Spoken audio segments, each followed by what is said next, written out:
The pasta hit my forehead in a slow, deliberate slide, steam curling up, red sauce dripping, laughter ringing faintly in my ears. The sting of the burn wasn't the first thing I felt. It was the pause that followed.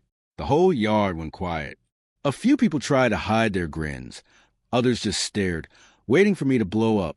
Mark, my wife's older brother, leaned in close and murmured, "Relax, man. Just a joke." My fist reacted before my brain caught up. He staggered backward into the folding table, sending plastic cups bouncing into the grass. And in that instant, I became the bad guy. No one checked if I had been burned. No one cared that a pot of scalding sauce had just been dumped over my head. My wife stood with her arms folded, her voice sharp.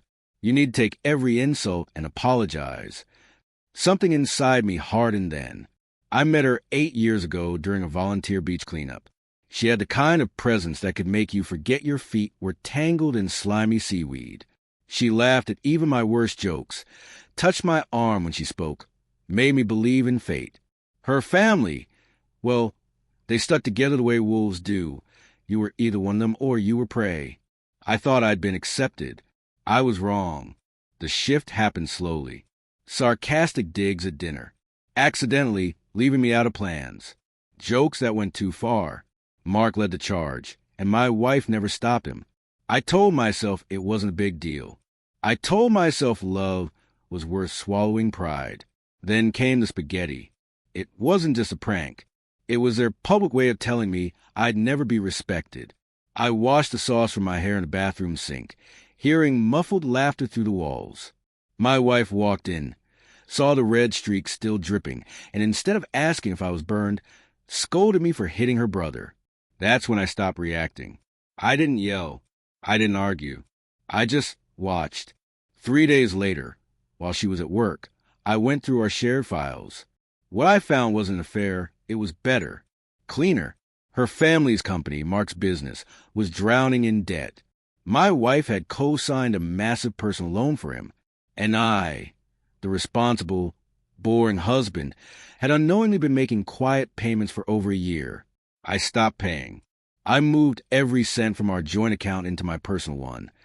The account I kept untouched for emergencies. The loan would go into default within weeks. But I wanted more than missed payments. I wanted them to feel it. The spaghetti incident was still fresh gossip when my wife began pressing me to apologize and upcoming family dinner. I told her I'd think about it. Instead, I booked a one-way, cash-paid ticket to Hawaii for the morning after that dinner. I printed every financial document, loan agreements, bank statements, co-signature forms, and slid them into a neat folder. On the cover, in thick black marker, I wrote, "You should take every insult and apologize." Dinner was at Mark's house. I arrived too early on purpose. While everyone was outside setting up, I slipped into his home office and left the folder on his desk. Then I strolled back into the yard, smiling like nothing was wrong. I didn't bring up the pasta. I didn't bring up anything. I waited until they were comfortable. Halfway through the meal, I stood. I just wanted to say, I let the chatter die down. Thank you for making it so easy to see who my enemies are. I walked away without waiting for a reply, got in my car, and headed straight for the airport. 5 minutes after buying the ticket, my phone began buzzing nonstop. First from my wife. "What the hell did you do?" Then from Mark. "You son of a..." Then from numbers I didn't recognize.